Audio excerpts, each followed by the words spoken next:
agora eu saí do posto de entrevistada para conversar com a doutora Jéssica Santiago, que é médica pediatra, para falar sobre um assunto muito importante, que é a introdução alimentar. Uma etapa fundamental na vida das crianças, pois marca o início de uma nova fase no desenvolvimento nutricional e também no aprendizado de novos sabores, texturas e hábitos. Mas você sabe qual que é o momento ideal para iniciar o processo de introdução alimentar e como ele pode impactar na saúde das crianças a curto e a longo prazo também? Então vamos conversar com a doutora. Doutora, seja bem-vinda novamente ao São Lucas 24 horas. Obrigada. E hoje nós vamos falar sobre a tal da introdução alimentar nas nossas crianças. Doutora, eu gostaria que a doutora começasse explicando justamente sobre esse termo e qual que é a importância, como que funciona essa introdução alimentar. Sim, como o nome fala, é uma introdução, né? É uma apresentação dos alimentos para a criança, né? Então, a gente não deve chegar com muita expectativa, né? Para não se frustrar, não frustrar a criança, não frustrar a família, né? Porque é um processo natural que vai se desenvolver, né? Às vezes pode demorar semanas, até meses, para a criança realmente estabelecer e comer de tudo e aceitar os alimentos, né? Então, é um processo. Né? Acho que isso é bem legal que a doutora falou, porque a maternidade tem disso, né? Da gente criar muita expectativa muitas vezes. Sim. Eu, como mãe aqui, posso dizer também que a gente espera muito da criança, mas ela tá ainda tão pequenininha, né? Tá se desenvolvendo.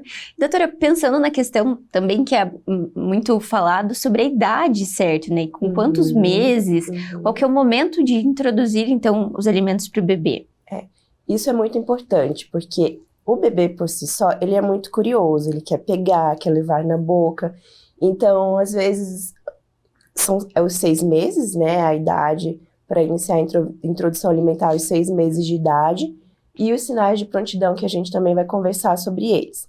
Mas, por exemplo, a criança com 3, 4, 5 meses, ela quer descobrir, né, explorar, então, quer pegar, colocar na boca, e os pais que tem curiosidade quando vê os pais comendo e acham que tá com vontade, mas não é bem por aí. Às vezes, se você oferecer o alimento e oferecer a embalagem, ela vai querer embalagem, né? Então, é mais a questão de curiosidade e não a vontade de comer propriamente dito, né? Falando dos sinais de prontidão, a gente precisa respeitá-los, né? Os 6 meses não deixa de ser um sinal de prontidão. Falando nos bebês prematuros, a gente precisa corrigir, né, fazer a idade corrigida, não a idade cronológica, para iniciar a introdução alimentar e atender aos sinais de prontidão, que é sentar sem apoio, né? Então a criança tem que estar firminha, não pode tombar para os lados, para frente, para trás, tem que sentar com firmeza. O controle, né, da cervical, do pescocinho também tem que estar bem estabelecido, tem que ter interesse pelo ambiente, pelos objetos, pegar o objeto, levar na boca, esse também é outro sinal, e o reflexo de protrusão da língua, né, que alguns bebês tendem a colocar a linguinha para fora, isso precisa estar diminuído, porque se colocar o alimento, involuntariamente o bebê vai jogar para fora, né, o alimento que está ali na boca. E doutora, essa questão da idade também é algo que realmente, né, gera bastante dúvida, por conta de muitas vezes de criações, de tempos diferentes, né? Mas existe uma explicação biológica por conta disso também, né? Do desenvolvimento mesmo dessa criança, certo? Sim. Tudo caminha junto, né? A questão do desenvolvimento neurosensorial, neurológico propriamente dito, né? Gastrointestinal. Então, diminuir as chances de engasgos, né? Então, é importante respeitar esse processo, né? Às vezes a gente ouvia algumas coisas tipo, o meu bebê, eu dei papinha não sei com quanto tempo e não morreu. Eu acho que essa é a frase que a gente mais escuta, né? Ainda bem, Mas né? aí você fica, caramba, que bom que não aconteceu, mas é justamente pela segurança, né? Sim, a gente vê os casos que não aconteceram dessa forma, né? Que, infelizmente, o desfecho não foi favorável, de que deu suco, deu papinha com 2, 3 meses e a gente, né, vê que realmente às vezes acontece o lado ruim. Então, a gente, é importante respeitar a orientação, né, e respeitar a idade, os sinais de prontidão, não está à toa, né? Então, tem toda uma questão, todo um estudo por trás, né, para a segurança do bebê. E até então também essa criança, esse bebezinho, ele não tá não sendo alimentado, né, doutora? Ele geralmente é feita a amamentação, então é a forma de alimentação, esse é um ponto muito importante. Durante a introdução alimentar, o aleitamento, seja o aleitamento materno ou por meio das fórmulas infantis, continua sendo a alimentação predominante, né, até 1 aninho, que é quando a introdução alimentar se estabelece, o aleitamento é a alimentação predominante do bebê. Porque muitas vezes a gente acha que a criança vai já comer um prato de comida, né? Mas tadinhos, a barriguinha deles é tão pequenininha, né? Acontece, né? Mas é a exceção, né? Geralmente a regra vai se construindo aos poucos. Doutora, como que é feito, então, assim, na prática? Começa com um tipo de alimento e vai ofertando outros? Como que a doutora orienta os pais também nos consultórios quanto a isso? Geralmente, a gente, nessa conversa, né, durante a consulta sobre a introdução alimentar, a gente conversa sobre os métodos, né? Que às vezes os pais veem alguns métodos, tentam aplicar na criança, e às vezes não é o que ela vai aceitar, né? Sim. Então, você obviamente vai tentar explorar a melhor forma dessa criança aceitar o alimento, certo, né? Que é a papinha tradicional, o BLW, né? Que é os cortes, né, seguros para a criança comer sozinha, né? Pegar, né? Sentir textura, testar o olfato, né? Tem toda essa questão. Tem o método que a gente consegue mesclar, né, as apresentações do alimento, mas sempre observando como que a criança aceita, né? Às vezes a criança não quer pegar no alimento, não quer, e com colherzinha, com a papinha tradicional vai super bem, né? Então a gente tem que observar a forma que a criança aceita melhor. Entendi. E no caso de alimentos, por exemplo, pensando na questão da alimentação mesmo, começa com tipo com as frutas, depois vai para alimentação salgada, como que funciona também esse processo?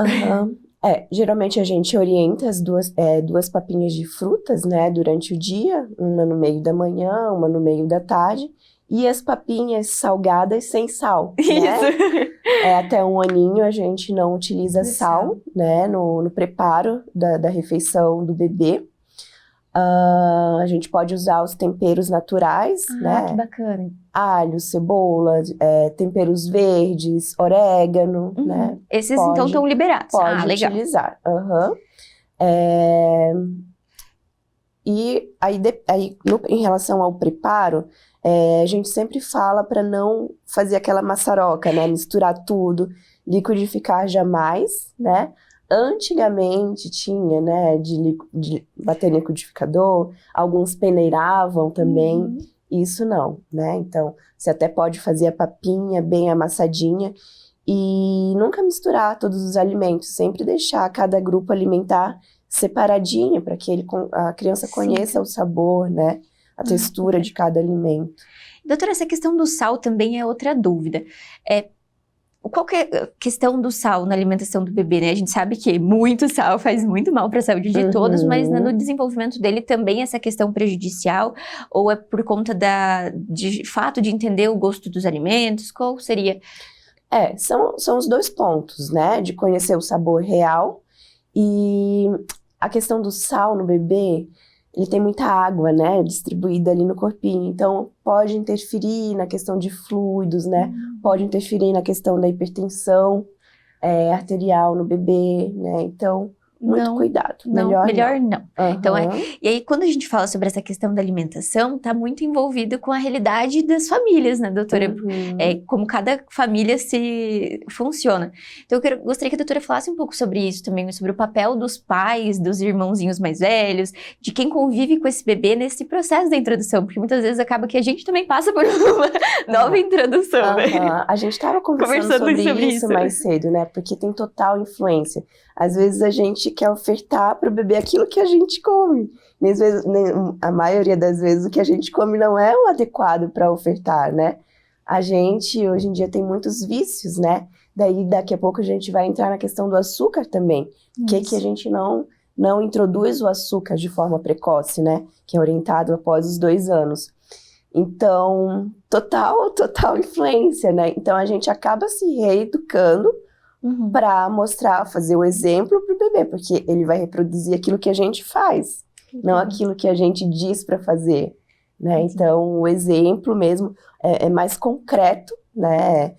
De ele ver da forma que você faz, da forma que você se alimenta, para que ele possa fazer. Aceite também essa alimentação. E, doutora, sobre a questão de o que é importante ter no pratinho desse bebê, então, agora no começo, assim, que a longo prazo a tendência a gente vai inserindo mais, mas o que é importante que os pais introduzam, então, sempre nas refeições? Então, a fruta, né? Você pode ter o horário da papinha de fruta, e assim como após a refeição salgada, né? Sem sal, você pode também ofertar a fruta como sobremesa.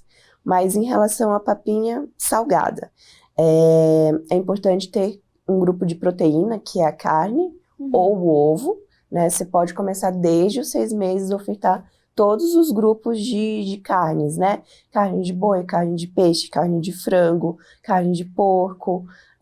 O ovo entra também. Alguns têm receio em relação a dar o ovo para o bebê.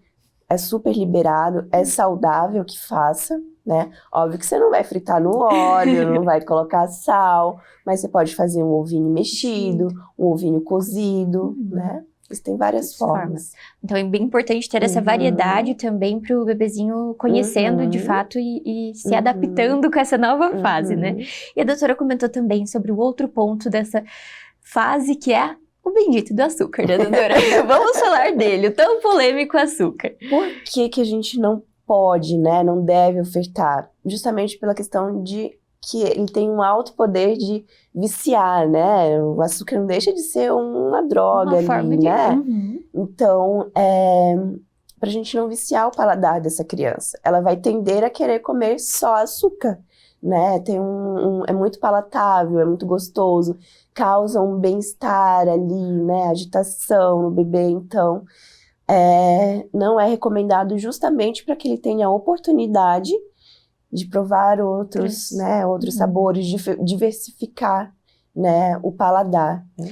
E também tem a questão das doenças, que ele pode também, né, predispor a questão da diabetes, né, nessas crianças pequenininhas, então também é um cuidado nesse sentido também, né, doutora? Uma dúvida também muito frequente em relação ao mel, né, que não pode ser ofertado também, né, pelo risco do botulismo, né, o sistema imunológico do bebê, ele não tá, como é que eu posso dizer, completamente maduro, né, então é uma bactéria ali que é potencialmente letal, então é preferível que não oferte. Então, nenhuma forma realmente de açúcar.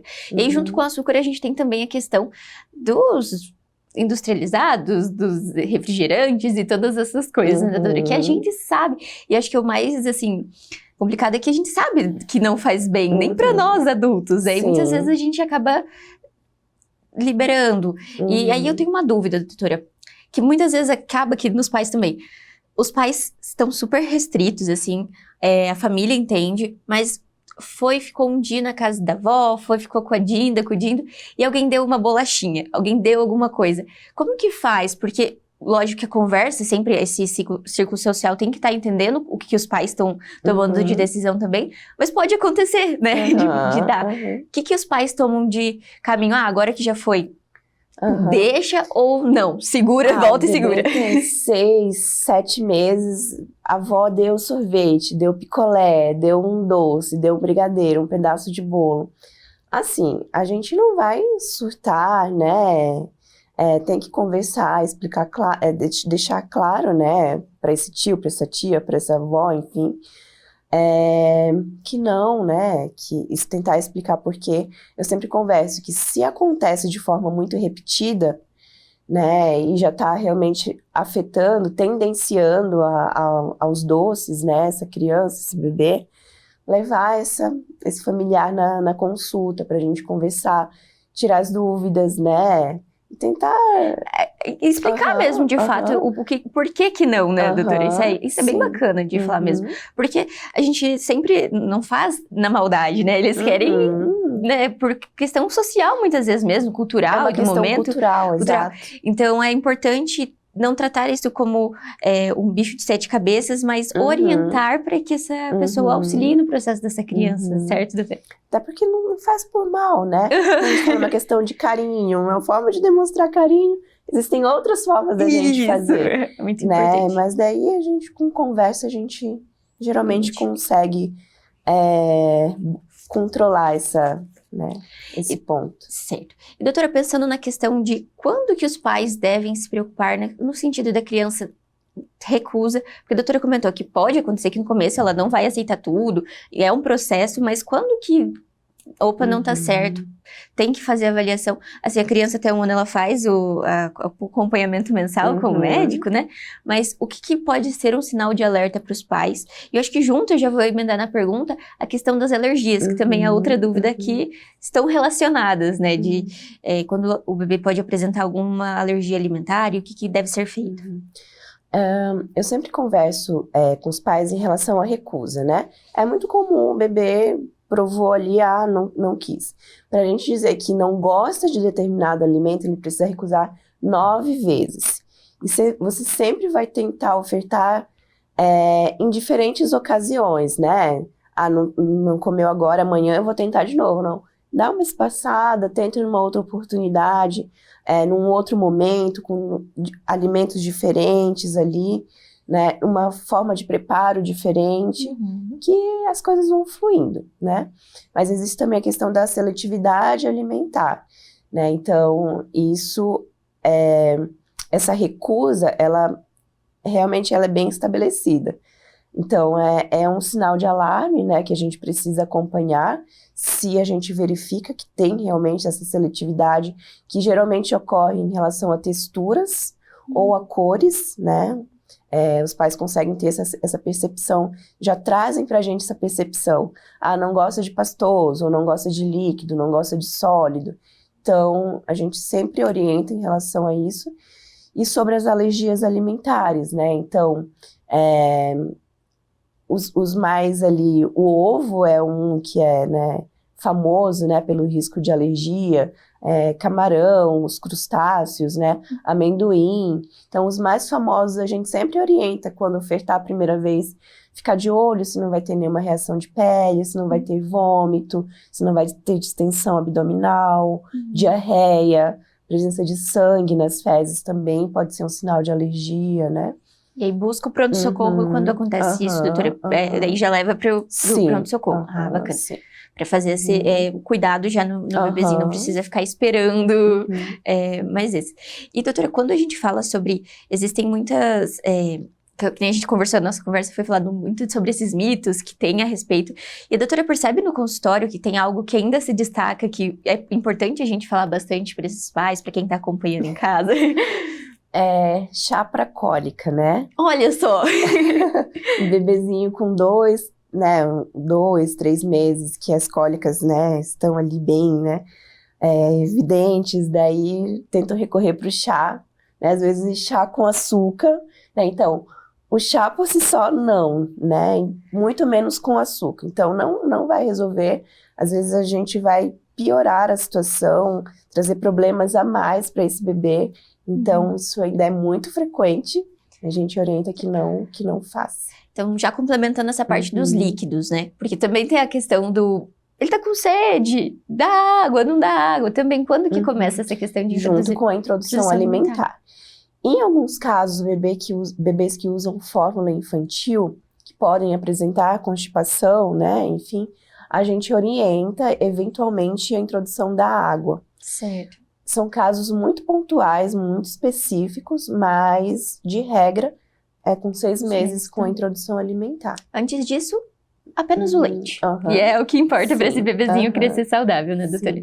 Doutora, a doutora gostaria de deixar mais algum recado, orientar quem está assistindo, que caso ainda tenha alguma dúvida que nós não falamos, fique à vontade, por favor.